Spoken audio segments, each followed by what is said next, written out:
CMR shopping mall Dasara ధమాకా offers అద్భుతమైన offers తో పాటు అబ్బురుపరిచే స్పాట్ గిఫ్ట్స్. సెప్టెంబర్ 17 అనగానే ఒక అతి పెద్ద చర్చ కనిపిస్తుంది, వినిపిస్తుంది.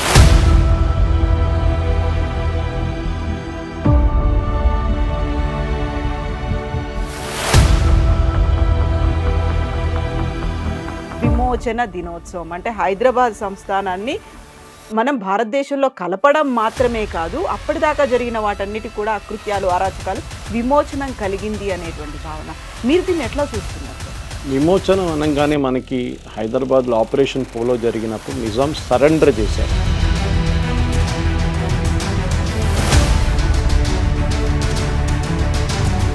Indian army had to fight it's way through. Vijayawada వైపు నుంచి ఇక్కడ అప్పుడు బెజవాడ అంటారు, ఇటువైపు నుంచి కర్ణాటక వైపు నుంచి, మెడ్రాస్ వైపు నుంచి, షోలాపూర్ వైపు నుంచి 4. హీ వాంటెడ్ ఉర్దూస్తాన్, దీన్ని ఉస్మానిస్తాన్గా మారుస్తాను నేను హైదరాబాద్ అని చెప్పిన మంచి ఈ నిజాం. అప్పుడు పటేల్ గారు చెప్పారు, జవహర్ తుమ్ జో కల్ రే బహుత్ బడా గల్తీ కర్ రే. ఆర్టికల్ 370 కూడా అంతే. ఇదంతా చేసిన నెహ్రూ పని ఆ టైంలో. కానీ we gave them a lot of freedom. అది ఎన్నో అత్యాచారాలు, ఒక్కొక్క ప్లేస్, ఈ పరకాల కానివ్వండి, మిగతా ప్లేస్ అన్నీ. ఇప్పుడు మన హైదరాబాద్, కర్ణాటక అంటాం, మనం మహారాష్ట్ర, వాళ్ళు జరుపుకుంటున్నారండి ఎన్నో సంవత్సరాల నుంచి. They are doing. ఎందుకు చేయట్లేదు అక్కడ? ఎందుకు భయపడుతున్నారు? హిస్టరీ మర్చిపోతుంది వీళ్ళైతే. History should never be forgotten. Telangana liberation day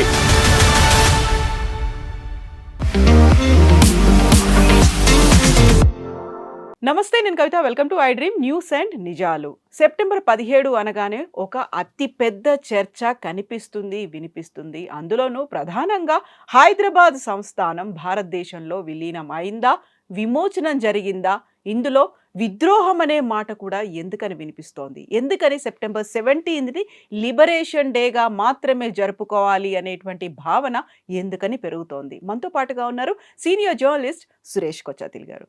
sir నమస్కారం. సార్, సెప్టెంబర్ 17 అనగానే ఈ చర్చ అనేది ఆల్మోస్ట్ డికేడ్స్ నుంచి జరుగుతూనే ఉంది, అలా కొనసాగుతూనే ఉంది.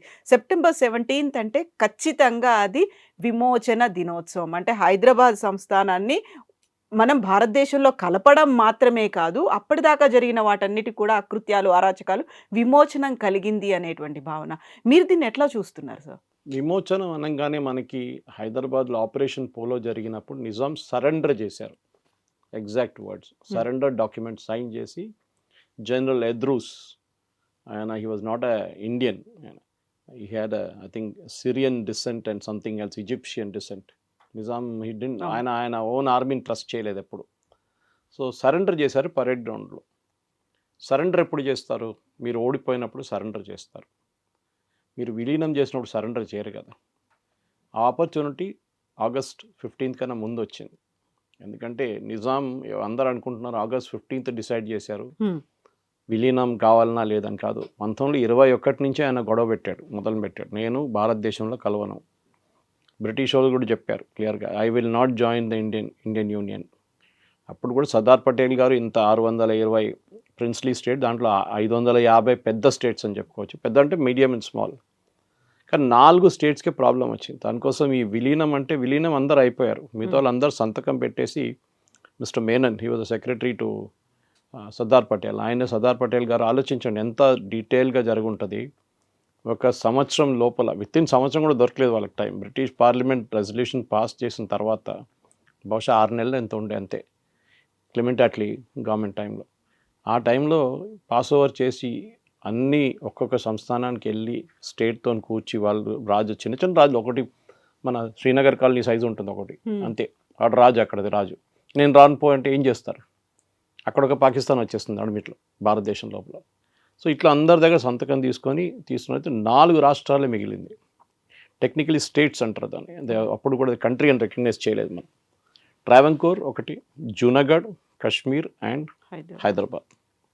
దీంట్లో ట్రావెన్కోర్తో మొదలు పెడదాం మనం. ట్రావెన్కోర్లో ఏం జరిగిందంటే, అక్కడ దివాన్ గారు ఉన్నారు, రామస్వామి అయ్యారు. హీ డిసైడెడ్ దట్ నేను ట్రావెన్కోర్ని భారతదేశంలో కలపను, రాజుకి చెప్పేశారు, మర్తన్ వర్మ గారికి, వాళ్ళ రాయల్ ఫ్యామిలీకి, that we will not join the Indian union. So ఏం చేస్తారు? ఇండియన్ యూనియన్ జాయిన్ చేయకపోతే అక్కడ ప్రజలందరూ రోడ్డు మీదకి వచ్చేసారు, గొడవ చేయడం మొదలుపెట్టారు. బికాజ్ రామస్వామి అయ్యర్ అనే క్యారెక్టరే వాళ్ళకి నచ్చదు అసలు. Is a very unpopular character ఉండే. ఒకటి he was not technically Malayali అంటే ఈజ్ అ తమిళన్. ఎనీవే అక్కడ పాలకాడ్ సైడ్ నుంచి వచ్చిన వాళ్ళందరూ మలయాళీ అనుకుంటారు అక్కడ. So that's not an issue. కానీ రాజా ఏం చెప్పారంటే, sorry I have to join the Indian Union అనగానే ఈయన పారిపోయాడు అక్కడి నుంచి. And Travancore became a part of Indian Union. Junagadh ఇటువైపు గుజరాత్లో, జునగఢ్ రాజా అగైన్ సేమ్ థింగ్, హిందూ, ఆయన ఒక ముస్లిం రూలింగ్ హిందూ ప్లేస్. ఆయనకు కూడా ఇదే కళలు ఉండే, పాకిస్తాన్లో చేరిపోతాను, పాకిస్తాన్తో ఉంటాను. ఈ సెకండ్ ఇన్ కమాండ్, ఆయన ప్రధానమంత్రిగా ఉన్న మనిషి జుల్ఫికార్ అలీ భుట్టో వాళ్ళ ఫాదర్ ఆ టైంలో. ఆయన ఇంకా పిల్లలు పెట్టారు, మనం చేరకూడదు భారతదేశం. ఫైనలీ సర్దార్ పటేల్ గారు అల్టిమేటం ఇచ్చారు. ఇదంతా జరిగింది 47 తర్వాత ఇమీడియట్గా. నేను సీక్వెన్స్గా తీసుకొస్తున్నాను. యాక్చువల్లీ ఫస్ట్ జరిగింది కాశ్మీర్లో, జమ్మూ కాశ్మీర్లో 47లోనే సంతకం పెట్టారు. కానీ it got delayed by few days. దాంతో పాకిస్తాన్ వచ్చి ఒక పోర్షన్ తీసుకెళ్ళిపోయారు అప్పుడు దాకా. అప్పుడు రాజా హరి సింగ్ ఉన్నారు. Accession, that is a different word. ఈ జాయిన్ ద ఇండియన్ యూనియన్, సంతకం పెట్టారు. అది కాదు కదా జరిగింది. జూనగఢ్ పారిపోయాడు, సంతకం పెట్టే క్వశ్చనే లేదు. అండ్ దెన్ ట్రావెంకోర్ సంతకం పెట్టి జాయిన్ చేశారు ఇండియన్ యూనియన్లో. కొన్ని కండిషన్సే పెట్టారు వాళ్ళు. అక్కడ ఉన్న మహారాజా అయినా అంటే పద్మనాభ స్వామి గుడి, అది it should not be under the control of the government, మేము చూసుకుంటాం గుడిని. They agree. అప్పుడు సర్దార్ పటేల్ గారు very magnanimous. Kashmir sort out అయిపోయింది. కశ్మీర్లో రాజా హరిసింగ్ సైన్ చేశారు. Kashmir is exactly opposite Hyderabad. Hindu Raja ruling over Muslim population, majority Muslim. ఇక్కడేమో ఒక నిజాం ముస్లిం పాపులేషన్ని, ఆయన ముస్లిం రాజా ఒక హిందూ పాపులేషన్ మీద రాజ్ చేస్తున్నారు. సో పటేల్ గారు జూనగఢ్ సార్ట్అవుట్ చేసుకున్నారు, కశ్మీర్ సార్ట్అవుట్ చేసుకున్నారు, ట్రావెంకోర్ సార్ట్అవుట్ చేసుకున్నారు. మిగిలింది హైదరాబాద్. భారతదేశం నడిమిట్లో ఒక పెద్ద రాష్ట్రంగా పాకిస్తాన్లో చేరిపోతాను ఫస్ట్ నిజాం కళలు ఉండే. జిన్నా గారు వచ్చారు, ఇక్కడ వచ్చి కలిశారు కూడా ఆయన్ని. ఇన్ఫ్యాక్ట్ చాలా ఇంట్రెస్టింగ్ డైలాగ్ ఉంది. ఐ థింక్ ఆ సినిమాలో కూడా చూపించారు ఎక్కడ కూడా ఇది. జిన్నా ఎప్పుడు సిగార్ తాగుతూనే ఉంటారు. నిజాం ముందు వచ్చి కూర్చొని సిగార్ తాగడం మొదలుపెట్టాడు. నిజాం కోపం వచ్చింది, ఎందుకంటే ఆయన ముందు ఎవరు తాగరు, సిగరెట్ తాగరు, ఏం తాగరు. మాట్లాడుతూ కూడా లో వాల్యూమ్లో మాట్లాడతారు అందరు. ఈయనేమో జిన్నా ఇస్ టిపికల్ సూట్ వేసుకుని వచ్చి అరెగెంట్ టైప్. సో అడిగారు నిజాం, నీకేం కావాలంటే, మాతో విలీనం అయిపోండి అన్నారు. నేను ఎవరి దగ్గర ఆర్డర్ తీసుకోను అన్నారు నిజాం. నేను నాది తీసుకుంటాను. యాక్చువల్లీ ఇన్నర్లో ఈ వాంటెడ్. ఆ టైంలోనే 20 కోట్ల రూపాయలు ఎంతో ఇచ్చారు పాకిస్తాన్కి, హైదరాబాద్ స్టేట్. ఎందుకంటే రేపు ఏమైనా హెల్ప్ కావాలంటే మేము మాకు హెల్ప్ ఇవ్వాలంటే, అప్పుడు జిన్నా చెప్పారంటే మేము చూసుకుంటాను. జిన్నా పాజిటివ్ వే ప్రతి ఎర్లీ. అంత మన ఇండిపెండెన్స్ కాగానే వాళ్ళకు ఒకరోజు ముందు వచ్చింది, మనకు 15th వచ్చింది. జిన్నా 6 or 8 months తర్వాత జిన్నా గారు పాస్ట్ అవే. కానీ హైదరాబాద్ ప్రాబ్లం ఎక్కడ మొదలైందంటే, నిజాంకి ఎప్పుడు ఒక ఈగో ఉండే, నేనే లోకమంతా నాదే, లోకంలో అన్నిటికంటే రిచెస్ట్ మ్యాన్. రిచెస్ట్ అంటే ఏంటి? నిజాం పేదోళ్ళ దగ్గర నుంచి గుంజుకున్న డబ్బులు అది. వీళ్ళందరూ టైమ్ మ్యాగజైన్ కవర్లో richest man in the world, diamond కొనుక్కున్నాడు, రోల్స్ రాయ్స్ తీసుకున్నాడు. చెత్త కోసం వాడేవాడు రోల్స్ రాయ్స్. అది ఈ రాజు కాదు, not Nizam. It was another Raja in Rajasthan. ఆయన్ని ఒకసారి ఇన్సల్ట్ చేశారు లండన్లో వెళ్ళినప్పుడు. ఏంటి ఇది అని చెప్తే ఆయన సరే అని చెప్పి రోల్స్ రాయ్ ఆర్డర్ చేసి అక్కడ స్వీపింగ్ కోసం వాడుకున్నారు రాజస్థాన్లో. అది I don't remember the raja's name. Anyway, so Nizam ఏం చెప్పారంటే, నేను భారతంలో విలీనం కానని ఆ రోజు రాసి ఇచ్చేశారు. సో ఇక్కడ బ్రిటిష్ రెసిడెన్సీ అని ఒక పోస్ట్ ఉండే, ఒకటి British residence, I think Kirk Patrick అనుకుంటా ఆయన పేరు. కోటి ఉమెన్స్ కాలేజ్ ఉంది చూడండి, దాట్ వాజ్ హిస్ హౌస్. కోటి ఉమెన్స్ కాలేజ్ రెసిడెన్సీ అంటారు. ఒక డొమినియన్ స్టేటస్గా ఉన్నప్పుడు కూడా ఆ ఏరియాలో నిజాం వాళ్ళ సైనికులు రారు. కోటి ఉమెన్స్ కాలేజ్ పక్కన, ఇప్పుడున్న కోటి ఉమెన్స్ కాలేజ్ పక్కన అంతా బ్రిటిష్ ఏరియా అని చెప్పుకున్నారు. అదే టైంలో సికింద్రాబాద్ మొత్తం బ్రిటిష్ వాళ్ళ చేతిలో ఉండే. ట్యాంక్ బండ్ యువతల కంప్లీట్గా మీరు ఇప్పుడున్న విక్రమ్పురి కానీ, కార్ఖానా కానీ, Trimulgherry was the main thing. Trimulgherry, Bolarum, Alwal, ఇదంతా బ్రిటిష్ వాళ్ళ కంటోన్మెంట్ ఉండే. ఇప్పుడు కూడా మీరు వెళ్తే అన్ని బ్రిటిష్ బిల్డింగ్లు కనిపిస్తాయి. విన్స్టన్ చర్చిల్ ఇక్కడ హైదరాబాద్లో, సికింద్రాబాద్లో ఉన్నప్పుడు ఉన్న ఇల్లు కూడా ఇప్పుడు కూడా ఉంది. ఆర్మీ వాళ్ళు మెయింటైన్ చేస్తున్నారు బాగా. చర్చిల్స్ డెన్ అని పిలుస్తారు. నిజాం ప్రాబ్లం ఏంటంటే, ఆయనకి ఈ వాంటెడ్ బి ఇండిపెండెంట్. పటేల్ గారు ఒప్పుకోలేదు. I will not agree to it. Nehru కొంచెం సాఫ్ట్ కార్నర్ నిజాంకి. ఉండనండి, 1 సంవత్సరం టైం ఇద్దామని చెప్పి ఒక అగ్రిమెంట్ సైన్ చేశారు, కాల్డ్ స్టాండ్ స్టిల్ అగ్రిమెంట్. అంటే ఎక్కడున్నాం అక్కడే ఉన్నాం. పటేల్ అప్పుడు కూడా ఏమన్నానంటే, డిఫెన్స్, ఫైనాన్స్, ఎక్స్టర్నల్ అఫేర్స్, ఇంకా 2-3 మేజర్ డిపార్ట్మెంట్లు అంతా మేము చూసుకుంటాం. మీరు ఇంటర్నల్గా మీరు నడిపించుకోండి. But these 5-6 department first agree చేశారు, దాని తర్వాత బ్యాక్అవుట్ చేశారు. ఓకే. ఎందుకంటే నిజాం దగ్గర కూడా ఆయన డిసిషన్ మేకింగ్ అంటే ఒక స్టేబుల్గా ఉంటాడు, ఒక అనదర్ వర్షన్ ఆఫ్ ట్రంప్ అనమాట. ఒకరోజు ఒకటి చెప్తాడు, నెక్స్ట్ డే ఇంకోటి చెప్తారన్నమాట. సో నిజాంకి ప్రాబ్లం అంటే లియాఖత్ అలీ కానీ వాళ్ళ ప్రధానమంత్రి కానీ మిగతా దానికన్నా ముందు ఇంకో ప్రధానమంత్రి కానీ వీళ్ళందరూ ఎవరు, కిషన్ ప్రసాద్ వెళ్ళిన తర్వాత Hyderabad was never stable politically. Maharaj Krishna Prasad ఉన్నప్పుడు, వాళ్ళ ఫాదర్ ఉన్నప్పుడు, ఈ నిజాం కన్నా ఫాదర్ వాళ్ళ ఫాదర్ ఉన్నప్పుడు స్టేబుల్గా ఉన్నారు. ఐ థింక్ 5th నిజాం తర్వాత I was out of favour Kishan Prasadji. సో హైదరాబాద్లో జరిగిన అత్యాచారాలు, ఎందుకంటే అదే మెయిన్ ప్రాబ్లం ఉండే. ఈ 1930 తర్వాత 45-40కి వచ్చినప్పుడు కూడా భారతదేశానికి స్వాతంత్రం వస్తుందని తెలిసినప్పుడు కూడా ఒక 10 సంవత్సరాల ముందు నుంచి మనం చూసుకుంటే హిస్టరీ బుక్ మన డాక్టర్ భాస్కర్ యోగి గారు చాలా మంచి పుస్తకం రాశారు ఒకటి దీని గురించి తెలుగులో. I think I given you copy of that in English. దాంట్లో చాలా డీటెయిల్డ్గా రాశారు, విలేజ్ బై విలేజ్. ఆయన చాలా రీసెర్చ్ చేసి చాలా పుస్తకాలు రెఫర్ చేసి జర్మనీలో జర్మన్ జ్యూస్తో జరిగిన సెకండ్ వరల్డ్ వార్ హిట్లర్ దగ్గర జరిగిన ఆ జెనసైడ్ని కంపేర్ చేసుకోవచ్చు ఇక్కడ హైదరాబాద్లో జరిగిన రజాకార్ చేతిలో చనిపోయిన హిందువుల గురించి. వేలాది మంది హిందువులు చనిపోయారు. మహిళల్ని అత్యాచారం చాలా మటుకు చేశారు, రేప్ చేశారు, చాలా మటుకు చంపేశారు. పాటలు పాడిన వాళ్ళు కూడా వెంటబడ్డారు. ఆలోచించండి, బతుకమ్మని ఆడినారు. బతుకమ్మ ఒక స్టోరీ చాలా ఉన్నాయి. బతుకమ్మ చెప్పుకుంటూ పోతే మనకు 2-3 గంటలు కావాల్సి వస్తుంది ఏం జరిగింది అనేది ఆ టైంలో. ఈవెన్ మున్షి గారు కూతురు అండ్ సన్నిలో ట్రైన్లో వెళ్తే వాళ్ళని కూడా దింపారు, కానీ వాళ్ళకి తెలియలేదు వాళ్ళని చెప్పేసి. ట్రైన్ నుంచి ఎంతోమందిని గుంజుకొని కిందకి తీసుకొచ్చి చంపేశారు. వీళ్ళ పేర్లతో సహా ఉంది మన దగ్గర రికార్డు, పేర్లతో సహా. కానీ గవర్నమెంట్ ఆఫ్ ఇండియా ఆ రోజు ఆపరేషన్ పోలో జరిగిన తర్వాత September 17, 1948 ఇండియన్ యూనియన్లో లిబరేట్ చేసి హైదరాబాద్ సరెండర్ యాక్సెప్ట్ చేసిన తర్వాత కాజిం రిజ్వీ ద మెయిన్ విలన్, అంటే మన హిట్లర్ కన్నా ఒక 10 steps అహెడ్ ఆయన. అంతా బ్లడ్ థ్రస్టీ అన్నమాట. ఆయన్ని జైల్లో ఉంచారు కొన్ని రోజులు. దాని తర్వాత ఆయన్ని పాకిస్తాన్ పంపించేశారు. ఎందుకు చేశారో తెలియట్లేదు, నెహ్రూ గారు ఎందుకు చేశారని. We should not have agreed, ఎందుకంటే హీ వాజ్ రెస్పాన్సిబుల్. ఇప్పుడు మన జ్యూస్ గురించి హిట్లర్కి టైంలో జరిగిన అత్యాచారాలకి వాళ్ళ మొత్తం entire Hitlers second in command, third in command అందరినీ తర్వాత న్యూరంబర్గ్ ట్రయల్స్కి తీసుకొచ్చారు. ఈవెన్ సెక్యూరిటీ గార్డ్ని వాళ్ళు తీసుకొచ్చారు, ట్రయల్ చేసి హ్యాంగ్ చేసేస్తారు, ఉరి చేసేస్తారు. ఇక్కడ కూడా జరగాలి ఉండే, ఎందుకు జరగలేదు? అది మన నెహ్రూ గారి ముస్లిం ప్రేమతోనే జరిగిందనమాట.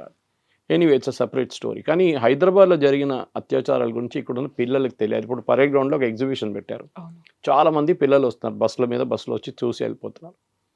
కానీ పిల్లలకి అసలు ఏం జరిగింది అనేది టెక్స్ట్ బుక్స్లో ఉండాలి. మన టెక్స్ట్ బుక్స్లో ఎక్కడ లేదు. టెక్స్ట్ బుక్లో మ్యాక్సిమం ఉంటుంది operation polo, major general Chaudhari, Rudra, ఇట్లాంటి పేర్లు మీకు వినిపిస్తుంది అంతే, రాజేందర్ సింగ్ జీ. కానీ అది 3 రోజులే ఉండే ఆపరేషన్ పోలో. 13th మొదలైంది, 17th ఫినిష్ అయిపోయింది. కానీ హైదరాబాద్ స్టేట్ అనగానే మన హైదరాబాద్ సిటీ అనుకోకూడదు. It was right till Manmad దాకా ఒకవైపు, ఇటువైపు బీదర్ వైపు. సో కర్ణాటక, మహారాష్ట్ర అండ్ తెలంగాణ, ఆంధ్ర వైపు ఎక్కువ లేకుండా టిల్ మెడ్రాస్. ఈ హైదరాబాద్ స్టేట్ని ఇక్కడ జరిగిన ఎంతమందిని చంపారు అని తీసి లిస్ట్ తీస్తే మీకు 2000 నుంచి 3000 మంది పేర్లు వస్తాయి మీకు, recorded names from archives.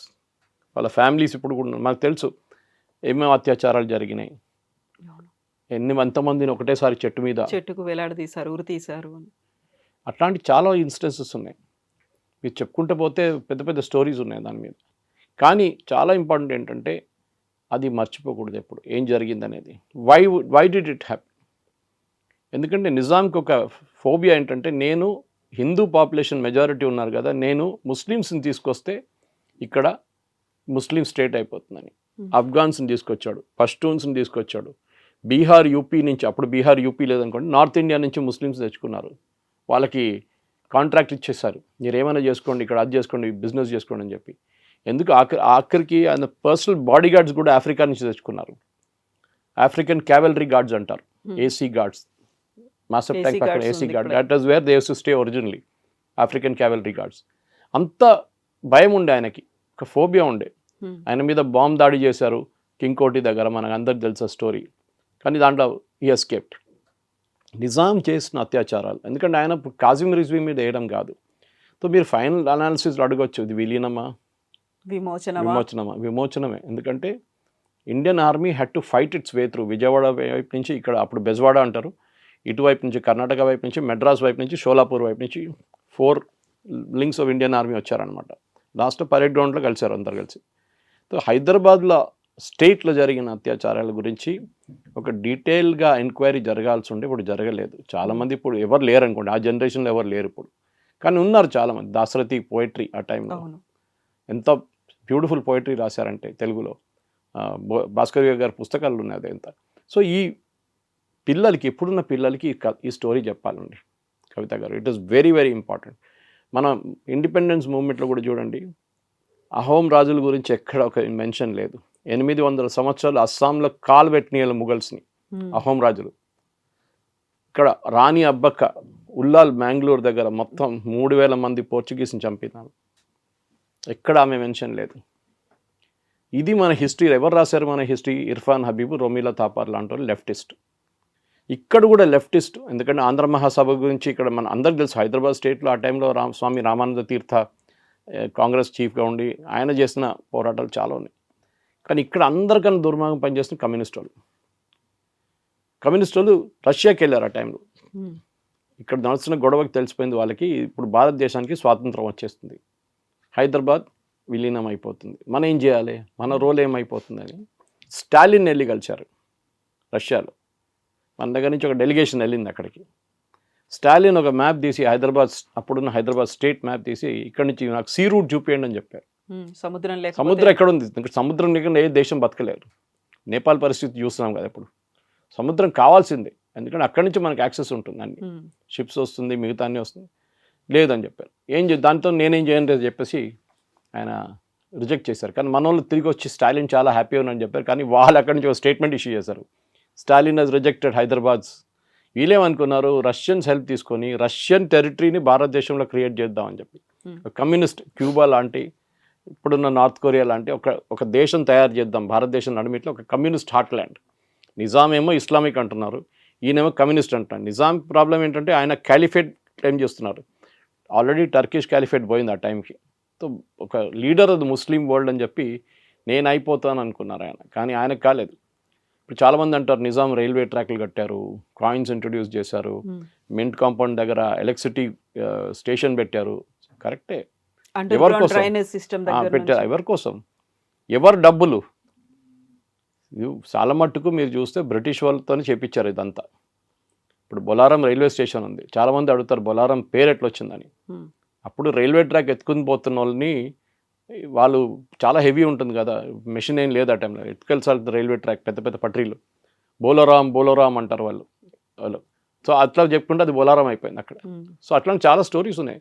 So British వాళ్ళు డెవలప్ చేసింది చాలా మటుకు ఇన్ఫ్రాస్ట్రక్చర్ మన దగ్గర ఉంది. కానీ హైదరాబాద్లో జరిగిన అత్యాచారాలకి ఇవాళ దాకా ఎవరు జవాబు చెప్పట్లేదు. ఇప్పుడు ఓవైసీ గారు ఏమంటారంటే, యాక్చువల్లీ ముస్లిం చంపారు చాలామంది, సుందర్లాల్ కమిషన్ అని చెప్పి ఏదో కమిషన్ పెట్టారు నెహ్రూ. ఆ కమిషన్ రిపోర్ట్ని మీరు బయటికి తీయండి, దాంట్లో ముస్లిమ్స్నే హిందువులు చంపారని చెప్పి. అది ఎట్లా అవుతుందండి? నిజాం పరిపాలిస్తున్నాడు, కాజిం రిజ్వీ రజాకార్లు ఉన్నారు, వేలాది మందిని చంపితే హిందువులు ఎట్లా చనిపోయారండి? హిందువులే చంపారు వాళ్ళు, ముస్లిమ్స్ ఎట్లా చనిపోయారు మళ్ళీ? అది ఏమైందంటే ఇండియన్ ఆర్మీ వస్తున్నప్పుడు ఇండియన్ ఆర్మీ చాలామంది రజాకార్లని చంపారు. విజయవాడ వైపు కానీ, బెజవాడ వైపు నుంచి వచ్చినప్పుడు కానీ, ఇక్కడ బీబీ నగర్ దగ్గర చాలా మటుకు బ్రిడ్జులు వీళ్ళు పేల్చడానికి ట్రై చేశారు. దాంట్లో చాలామంది వాళ్ళే చనిపోయారు, బాంబుల ముందే వెళ్ళిపోయింది అనమాట. అది కాకుండా బీదర్ ఎయిర్ ఫోర్స్ దాని మీద బాంబింగ్ చేశారు ఇండియన్ ఎయిర్ ఫోర్స్. అప్పుడు ఇండియన్ ఎయిర్ ఫోర్స్ చాలా న్యూ కానీ కొత్తదండి, అప్పుడు ఒక సంవత్సరం కూడా కాలేదు. సో మన in fact the commander of the operation butcher was a Britisher. And ఆయన పటేల్ గారు పిలిచి హైదరాబాద్లో ఆపరేషన్ పోలో స్టార్ట్ చేయండి అని చెప్పారు. అప్పుడు ఈయనేమన్నారు, నా 13th స్టార్ట్ ఎట్లా చేస్తాం సార్, 13th అన్లక్కీ నెంబర్ అని చెప్పారు. సో గుజరాతీస్కి 13 is a lucky number. Patel గారు చెప్పారు 13th ఎందుకు, మాకు లక్కీ నెంబర్ ఇవాళ స్టార్ట్ చేసుకోని చెప్పారు ఆపరేషన్ పోలో. నీకు అంత ప్రాబ్లం ఉంటే 12వ తారీఖు స్టార్ట్ చేద్దామన్నాను. బుచ్చర్ అగ్రీ చేయలేదు. Bucher said no, I will not participate. అనగానే పటేల్ గారు రాజేందర్ సింగ్కి కమాండ్ ఇచ్చారు, యు గో అని చెప్పారు. ఇప్పుడు కూడా బొలారంలో యాప్రాల్ వైపు పెద్ద ఇన్స్టిట్యూట్ ఉంది, RSI institute, Rajender Singh institute is named after him. So హైదరాబాద్లో జరిగిన ఆ అల్లర్ల గురించి ఇక్కడున్న ప్రజలకి అస్సలు ఏ ఐడియా లేదు. కే ముంచి గారు ఒక బుక్ రాశారు, దాన్ని తెలుగు ట్రాన్స్లేషన్ చేసి రాకా సుధాకర్ గారు రేపు అనుకుంటాను 17th రోజు భద్రకా కాలేజీలో ఫంక్షన్ పెట్టారు, రిలీజ్ దాన్ని తెలుగు వర్షన్ అనమాట. ఇది చదవాలండి. ఇట్లాంటి బుక్లు భాస్కర్ యోగి బుక్లు కానివ్వండి, రాకా సుధాకర్ గారు ట్రాన్స్లేట్ చేసిన కేఎం మున్షి గారి బుక్ అని అందరూ చదవాలి. ఎందుకంటే KM Munshi was Hyderabad agent, Indian government agent in Hyderabad. మనందరూ తెలుసు భారతీయ విద్యాభవన్ స్టార్ట్ చేసింది మున్షి గారు. ఆ టైంలో కూడా సైనిక్పురి దగ్గర చాలా పెద్ద స్కూల్ కట్టారు ఆయన అది ఆ టైంలో. సో మనం హైదరాబాద్ డిస్ప్యూట్ లేదు, విలీనం కాదు, విమోచనమే జరిగింది. కానీ ఏం జరిగిందనేది 10 మంది చెప్తేనే అందరికి అర్థమవుతుంది. ఎన్ని అత్యాచారాలు చేస్తారు, బీబీనగర్ దగ్గర ఏం చేశారు ఆ రోజు, ఎన్ని. ఇప్పుడు కూడా మీరు అనుకుంటారు మస్జిద్ ముందెళ్ళి పాట పాడకూడదు అని చెప్పి గొడవ ఇప్పుడు కూడా నడుస్తుంది చాలా చోట్ల. ఇది 1920లో కూడా ఈ ప్రాబ్లం ఉండే, అప్పుడు కూడా గొడవ నడుస్తుండే. ఎప్పుడు హిందూస్కి రైట్స్ లేకుండే, అప్పుడు వీళ్ళకే రైట్స్ అంతా. ఎందుకంటే ఏమైనా అంటే పోలీసు వాళ్ళంతా వాళ్ళ చేతిలో ఉన్నారు, గవర్నమెంట్ నిజాందే, నిజాం వాజ్ పవర్లెస్, గవర్నమెంట్ నడిపిస్తుంది రజాకార్ నడిపిస్తుంది కాజిం రివ్యూ చెప్పిన మాటలు అందరు వింటారు. Even Liaquat Ali last prime minister of హైదరాబాద్ని అపాయింట్ చేసింది కాజిం రిజ్వీ. ఆలోచించాను, అంత పవర్ఫుల్ ఉన్నారు ఆయన ఆ టైంలో. నిజాంకి సరెండర్ చేయడానికి మన ఆల్ ఇండియా రేడియో, మన పబ్లిక్ గార్డెన్స్ ముందు ఆల్ ఇండియా రేడియోలో, డెక్కన్ రేడియో దాని పేరు, ఆ టైంలో అనౌన్స్ చేయడానికి వెళ్ళారు, నేను సరెండర్ చేస్తున్నాను అని చెప్పి. ఆపారు కాజిం రిజ్వీ, మీరు సరెండర్ చేయకూడదు అని చెప్పేసి. ఆలోచించండి, అంత పవర్ఫుల్ ఉండే ఆయన. కానీ ఇల్ ప్రిపేర్డ్ ఆర్మీ, ఎందుకంటే వాళ్ళ దగ్గర ఎక్కువ ఏం చెప్తారు ఆయుధాలు లేవు, ఏం లేవు. సిడ్నీ కాటన్ అని ఒక బ్రిటిషర్ ఉండే, ఆయన మన Hakimpet Bidar air force base use చేసి, ఆ టైంలో కూడా ఉంది హకీంపేట్ బీదర్ అంతా, అక్కడ ఆయుధాలు తీసుకొని ట్రై చేశారు, తీసుకొచ్చారు కానీ వాడలేకపోయారు అది ఇండియన్ ఆర్మీ వచ్చేదాకా. సో హైదరాబాద్ ఈ విలీనం అని చెప్తారు కమ్యూనిస్ట్ వాళ్ళకి, కానీ కమ్యూనిస్ట్ వాళ్ళు లాస్ట్ ఆ లైన్ యూజ్ చేశారు. That's irony of it. విమోచనానికి కొట్లాడిన కమ్యూనిస్టులు ఆంధ్ర మహాసభ నుంచి బయటకు వచ్చి వాళ్ళు ఫస్ట్ దాంట్లో ఉన్ని దూరిపోయారు మెల్లగా. మన కాంగ్రెస్ వాళ్ళకి తెలియదు వీళ్ళు కమ్యూనిస్ట్ వాళ్ళు ఎట్లా గేమ్ ఆడతారని. లాస్ట్కి వాళ్ళకి తెలిసింది. అది చాలా పెద్ద పెద్ద ఫిగర్స్ ఉన్నారు, కొండా లక్ష్మణ్ బాపూజీ గారు కానివ్వండి, కేవీ రంగారెడ్డి గారు, పెద్ద పేర్లు చెప్పుకుంటే పోతే మేధావులు ఉన్నారనమాట. కానీ ప్రాబ్లం వాజ్ ఈ కమ్యూనిస్ట్ వాళ్ళు ఏం చేశారు, మొత్తం మూమెంట్ని హైజాక్ చేసేసారు. నిజాం వ్యతిరేకంగా కొట్లాడే బదులు ట్రాక్ మార్చేసి జమీందారులు, పట్వారీలు, దేశ్ముఖీలు వీళ్ళు పెద్ద నిజాం కన్నా డేంజరస్ అని చెప్పి కమ్యూనిస్ట్ వాళ్ళు వాళ్ళ మీద దాడి చేయడం మొదలుపెట్టారు. తెలంగాణ సాయుధ రైతాంగ పోరాటం అనేది కూడా కరెక్ట్. ఇప్పుడు ఆలోచించి అదే నక్సలిజం తర్వాత నక్సలిజంగా మారింది. కమ్యూనిస్ట్ వాళ్ళకి ఇనిషియల్ ఏముండే అంటే నేను చెప్పినట్టు వాళ్ళకి కమ్యూనిజం ఇక్కడ ఒక కమ్యూనిస్ట్ స్టేట్ తయారు చేయాలని ఉండే వాళ్ళ స్ట్రాటజీ. నిజాం ఎట్లని పోతాడులే, భారతదేశంలో విలీనం కాకూడదు, ఇది కమ్యూనిస్ట్ స్ట్రాటజీ ఉండే ఆ టైంలో. మగ్దున్ మొయిదీన్ చాలామంది ఉన్నారు పేర్లు చెప్పుకుంటూ పోతే. సో కమ్యూనిస్ట్ వాళ్ళ రోల్ కూడా దీంట్లో ఎగ్జామిన్ చేయాల్సింది, ఎందుకంటే again it's a big subject. వాళ్ళు చేసిన అత్యాచారాలు, వాళ్ళు చేసిన కుట్రలు చాలా ఉన్నాయి దీంట్లో. భారతదేశంతో ఉన్న మనుషులు ఒకరోజు ట్రాకే మార్చేశారు. MIM party communal, MIM party అందరూ మా హిందువులు చంపుతున్నారని చెప్పి ఎంఐఎం పార్టీని ఒక్కటే రోజులో మొత్తం ట్యూన్ మార్చేసి ఎంఐఎం చాలా secular party, MIM should be respected అని చెప్పి స్టోరీ మార్చేశారు కమ్యూనిస్ట్ వాళ్ళు. I'm talking of 1930, 1940. ఇది కమ్యూనిస్ట్ వాళ్ళ యాక్చువల్ రోల్. సో ఇక్కడున్న ఆర్య సమాజ్ కానివ్వండి, Arya Samaj had a great role, చాలా పెద్ద రోల్ ప్లే చేశారు ఆర్య సమాజ్. కాంగ్రెస్ కూడా మనం క్రెడిట్ ఎక్కడ ఇంగ్లీష్లో అంటారు give credit where it is due అని చెప్పి, కాంగ్రెస్ వాళ్ళు కూడా స్వామి రామానంద్ తీర్థ కానీ మిగతా వాళ్ళందరూ they really fought for it. చెప్పుకుంటూ పోతే పెద్ద ఒక లిస్ట్ ఉంది కాంగ్రెస్ లీడర్స్ కూడా. కానీ ఆ టైంలో జరిగిన దాంట్లో ఆర్య సమాజ్ని పక్కన పెట్టారు. తర్వాత కమ్యూనిస్ట్ వాళ్ళు అందరికన్నా పెద్ద గొడవ కమ్యూనిస్ట్ వాళ్ళది ఏం భయం ఉండంటే హిందువులు కంప్లీట్ యునైటెడ్ అయిపోతారు. అప్పుడు ఒక జనసంఘ్ లేదు, ఎవరు లేరు ఆ టైంలో. Arya Samaj was representing Hindus ఆ టైంలో. ఆర్య సమాజ్కి రోల్ ఇవ్వకూడదు, ఆర్య సమాజ్ దీంట్లో రోల్ లేదని చెప్పాలని చెప్పి వాళ్ళు చాలా ట్రై చేశారు. అది మనకు అందరికి తెలుసు ఆర్య సమాజ్ ఏం చేశారు ఆ టైంలో. వాళ్ళు స్పెషలీ ఘర్వాపసి చేయడంలో చాలా మటుకు వాళ్ళు ట్రై చేశారు ఆ టైంలో. అది కాకుండా హిందువుల్ని జాగృతం చేయడానికి ఎక్కడెక్కడ వరంగల్ నుంచి మొత్తం తెలంగాణ మొత్తం వాళ్ళు తిరిగారు వాళ్ళ ట్రూప్స్. వాళ్ళ దాంట్లో కూడా చాలామందిని చంపారు రజాకారులు. సో ఆర్య సమాజ్ రోల్తోనే కాంట్రవర్సీ స్టార్ట్ అయింది. ఆంధ్ర మహాసభని ఫస్ట్ ఉన్న ఎడిషన్లో, సెకండ్ ఉన్న edition, third, fourth conference, fifth conference అది బాగా జరిగింది. కానీ లాస్ట్కి వచ్చేదాకా మొత్తం స్టేజ్ మీదే కొట్టుకున్నారు. They said we are nothing to. ఇంకా చెన్నారెడ్డి గారు అందరూ ఉన్న టైంలో వీళ్ళు వెళ్ళిపోయారు స్టేజ్ మీద నుంచి, కాంగ్రెస్ లీడర్స్ అందరూ. మాకు వద్దు, వీళ్ళతో అసలు సంబంధమే లేదని చెప్పి ఆంధ్ర మహాసభతో మనం కమ్యూనిస్ట్ వాళ్ళు హైజాక్ చేసుకున్నారని చెప్పి. So forget the story of surrender జరిగింది. ఆ పిక్చర్ ఇప్పుడు కూడా ఉంది. తర్వాత పటేల్ గారు బేగంపేట ఎయిర్పోర్ట్ వచ్చినప్పుడు దండం పెట్టి నిజాం దండం పెట్టారు ఆయనకి. That is the act of ఎక్కడ ఎంత హ్యారగెంట్గా మాట్లాడే మనిషి లాస్ట్ పటేల్ గారి ముందు తల ఉంచి యూనో లిటరలీ అపాలజైజ్ చేసుకున్నారు ఆ చేసిన అత్యాచారాలకి. పటేల్ గారికి ఒక సాఫ్ట్ కార్నర్ ఉండే నిజాంతో, అదే ప్రాబ్లం ఉండే, దానికోసం ఆయన ఈజీగా పోనిచ్చారు. తర్వాత ఇందిరాగాంధీ గారు ప్రైవీ పర్సెస్ అబాలిష్ చేసిన తర్వాత నిజాం దగ్గర ఉన్న డబ్బులన్నీ పోయినాయి. నేను ఇప్పుడు కూడా చెప్తున్నానండి, నిజాంకి డబ్బులు ఎందుకు ఇచ్చారు మళ్ళీ రిటర్న్? ఇప్పుడు కూడా అంటాం జేకబ్ డైమండ్ ఉంది 400 కోట్లు. ఎవరు డబ్బులు అండి? ఎవరబ్బా సొమ్ములు ఇదంతా? ఎవరయ్యే సొమ్ములు ఇదంతా ప్రజల సొమ్ముది. అది తీసుకొని ఆడుకున్నారు వీళ్ళు. ఇప్పుడు ఆలోచించండి, ఇప్పుడు ఇండియాలో భారతదేశంలో ఉన్న గవర్నమెంట్ ప్రజలు డబ్బులు అన్నీ తీసుకొని డైమండ్లు కొనడము, గోల్డ్ కొనడము, రోల్స్ రాయిస్ కొనడం పెట్టుకుంటే ఎట్లా ఉంటుందండి? పేదోళ్ళు ఇక్కడ తెలంగాణ వైపులో ఆ టైంలో తినడానికి తిండి లేదు. మీరు పండించిన పంటకి ఒక పార్ట్ నిజాంకి వెళ్తుంది, లేకుంటే అక్కడున్న పట్వారీలు, పటేళ్ళు, దేశ్ముఖ్లు వాళ్ళకి జమీదారులకు పోతుంది. హైదరాబాద్లో జాగీర్దార్ కాలేజ్ పెట్టారు, ఇప్పుడు హెచ్పిఎస్ హైదరాబాద్ పబ్లిక్ స్కూల్. వాళ్ళకి కావాల్సిన ఇన్ఫ్రాస్ట్రక్చర్ అన్నీ క్రియేట్ చేసుకోండి. నిజాం కాలేజ్, ఉస్మానియా యూనివర్సిటీ పెట్టారండి, Urdu medium. Why Urdu medium? Telugu ఏమైందండి? తెలుగు ఎందుకు పెట్టలేదు? వందే మాత్రం రామచంద్రరావు గారి పేరు ఎవరు మర్చిపోరు. అండ్ అదే చెప్తాను, నాకు సడన్గా ఈ అడిగినప్పుడు రీకలెక్ట్ చేయడానికి ఇన్ని పేర్లు మైండ్ నుంచి రావట్లేదు. ఆ రోజు కొట్లాడిన చాలామంది, నరసింహారావు గారు ఉన్న ఎడ్యుకేషన్ కూడా ఆ టైంలో ఉస్మాన్ యూనివర్సిటీలో జరిగింది. ఎందుకు ఉర్దూ? ఎందుకంటే హీ వాంటెడ్ ఉర్దూస్తాన్, దీన్ని ఉస్మానిస్తాన్గా మారుస్తాను నేను హైదరాబాద్ అని చెప్పిన మంచి ఈ నిజాం. కానీ ఆయన కళ్ళల మీద మొత్తం పోయింది ఈ ఆపరేషన్ పోలోతో. ఎందుకని ఎప్పుడు అనుకోలేదు పటేల్ గారు ఇట్లాంటి ఒక డిసిషన్ తీసుకుంటారు. ఎందుకంటే Nehru was supporting all through. Nehru ఎప్పుడు చెప్పారు నిజాంకి, ఏం కాదులే అని చెప్పి. ఎవరు వాళ్ళని యునైటెడ్ నేషన్ పంపించడానికి రెడీగా ఉన్నారని భారతదేశం ఎందుకు అంగీకరించుకున్నారు? అక్కడే అబ్జెక్ట్ చేయాలండే, that you cannot go to United Nations, you are a part of India అని చెప్పలేదు. నెహ్రూ గారు సాఫ్ట్ కార్నర్. కశ్మీర్ మన దగ్గర నుంచి ఇప్పుడు పోయిన పాకిస్తాన్ ఆక్యుపైడ్ కశ్మీర్, ఆ రోజు 2 రోజుల ముందు డిసిషన్ తీసుకుంటే ఆ టెరిటరీ మన చేతిలో ఉంటుండే. అప్పుడు పటేల్ గారు చెప్పారు, జవహర్ తుమ్ జో కల్ రే బహుత్ బడా గల్తీ కర్ రే.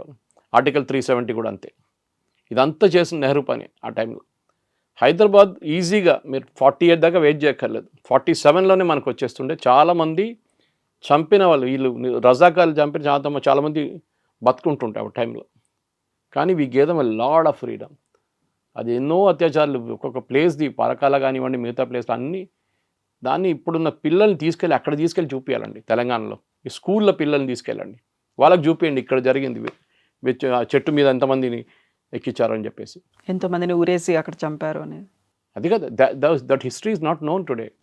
ఇప్పుడు పిల్లలకి తెలియదు అదంతా, ఎందుకంటే దాచిపెట్టేస్తారు. ఎందుకంటే అప్పుడే కమ్యూనల్ అయిపోతుంది. దానికోసం ఈ డిబేట్ అంతా ఎందుకు, విలీనమా అదా ఇది, ఎందుకంటే ఇప్పుడు కూడా రజాకార్ అంటే ఎంఐఎం అంతా సేమ్ కనెక్షనే కదా వాళ్ళది. Owaisi is a sophisticated Razakar అంతే, ఇంకేం లేదు. What ever said and educated barrister అట్లా. సో ఆయన మాట్లాడుతున్నాడు, అందరికి అనిపిస్తుంది చాలా మంచి ఎడ్యుకేటెడ్, మంచి. మోదీ గారు పంపించారు ఆయన్ని అబ్రాడ్ ఆపరేషన్ సింధూర్ తర్వాత. It's all correct. కానీ హిస్టరీ ఎప్పుడు మర్చిపోకూడదు. వాళ్ళ పూర్వీకులు ఏం చేస్తారు మన మీద, హిందువుల మీద ఎంత అత్యాచారాలు చేశారు, మన మహిళలు ఎంతమంది చెప్పారు. ఆ పాట మర్చిపోకూడదు, బండెనక బండి కట్టి 16 బండ్లు కట్టి అని. అది ఎక్కడి నుంచి వచ్చింది అంతా? There is a dispute on who road the song, అది డిఫరెంట్. అందరూ తెలిసి ఎవరు రాశారంటే దాని తర్వాత కమ్యూనిస్ట్ వాళ్ళు అక్కడ కూడా క్రెడిట్ కొట్టడానికి ట్రై చేశారు వాళ్ళు.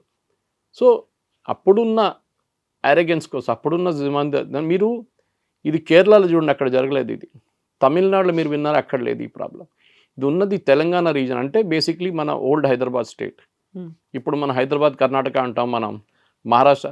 వాళ్ళు జరుపుకుంటున్నారండి ఎన్నో సంవత్సరాల నుంచి. దే ఆర్ డూయింగ్ విమోచన దినం. మన దగ్గర ఇక్కడ పెట్టమంటే ఏడుస్తున్నారు. బీజేపీ వచ్చిన తర్వాత, మోదీ గారు వచ్చిన తర్వాత పెట్టారు. ఇప్పుడు అది కూడా వాళ్ళు వచ్చిన తర్వాత చాలా సంవత్సరాల తర్వాత పెట్టారు ఒఫీషియల్ ఫంక్షన్గా. ఎందుకు చేయట్లేదు అప్పుడు? ఎందుకు భయపడుతున్నారు? గోవా లిబరేషన్ జరిగిందండి, 60s జరిగింది. గోవా చాలా తర్వాత ఇండియాలో వచ్చింది. అక్కడ కూడా ఆర్మీని యూజ్ చేయాల్సి వచ్చింది మనకి. వాళ్ళు సెలబ్రేట్ చేసుకుంటారు, అది ప్రాబ్లం లేదు వాళ్ళకి. మన దగ్గర చేయడానికి భయపడుతున్నారు. కర్ణాటకలో అప్పుడు కాంగ్రెస్ గవర్నమెంట్ స్టార్ట్ చేశారు సెలబ్రేషన్, మన వాళ్ళు భయపడుతున్నారు ఇక్కడ తెలంగాణలో. అప్పుడు ఈ బీఆర్ఎస్ అయితే చెప్పక్కర్లేదు, ఏం జరగలేదు, చేయకూడదు, సెలబ్రేటే చేయకూడదు అని చెప్పి కేసీఆర్. వీళ్ళు మర్చిపోకూడదు, వాళ్ళ ఈవెన్ ఖర్గే గారు mother and sister were killed. Mallikarjun Kharge గారు అమ్మగారిని అక్కన చెల్లని గుర్తులేదు ఎగ్జాక్ట్లీ, చంపారు రజాకార్లు. ఆయన మొన్న స్టేట్మెంట్ ఇస్తున్నాడు, దే డైడ్. ఎవరు డైడ్ ఏంటండి, చంపారు వాళ్ళని, మీరు చెప్పడానికి భయపడుతున్నారు ఖర్గే గారు. నేను ట్వీట్ చేశాను ఆయనకి. హిస్టరీ మర్చిపోతుంది. వీళ్ళు ఏంటంటే 10 ఓట్ల కోసం వీళ్ళు అమ్మని అమ్ముకుంటారు, నాన్న అమ్ముకుంటారు. వీళ్ళు అట్లాంటి మనుషులు ఉన్నారు మన దగ్గర కొన్ని పార్టీలు. ఇది problem. History should never be forgotten. Telangana liberation day పిల్లలకి స్కూల్ బుక్లో సపరేట్ చాప్టర్గా పెట్టాలి. అప్పుడు చేసిన అత్యాచారాల గురించి డిస్క్రిప్షన్ ఉండాలి, అప్పుడు జరిగిన స్పెసిఫిక్ ప్లేసెస్ గురించి కూడా డీటెయిల్గా ఉండాలి, ఎక్కడెక్కడ ఏమేమి మేజర్ ఇన్సిడెంట్స్ జరిగిందో. అది కాకుండా ఇప్పుడు తెలంగాణ మెమోరియల్ చెప్పి గన్ పార్క్ దగ్గర ఒకటి, ఇంకా సికింద్రాబాద్ మన క్లాక్ టవర్ దగ్గర ఒకటి పెట్టారు లిబరేషన్ తెలంగాణది. అది పిల్లలు అప్పుడు జరిగిన అది ఫైటింగ్ దాంట్లో జరిగిన దానికి పెట్టారు. ఇప్పుడు వాళ్ళు చెన్నారెడ్డి మనల్ని కాల్ చంపారు కదా 3. నేను ఉన్నాను ఉస్మానియాలో ఆ టైంలో, స్కూల్లో చదువుకుంటున్నాను. 1969. I was born in 62. So I stayed in there only in that place. ఆ టైంలో ఎంతమంది, ఫస్ట్ కాచిగూడలో ఉంటుండే మేము. రైల్వే ట్రాక్ పట్రీ పక్కన పడి ఉంటాయండి డెడ్ బాడీలు, పిల్లలు యంగ్స్టర్స్ది. అది సపరేట్ తెలంగాణ స్ట్రగుల్ ఉండేది. That is post independence. Before independence జరిగింది, మనం దాని గురించి మాట్లాడాలి.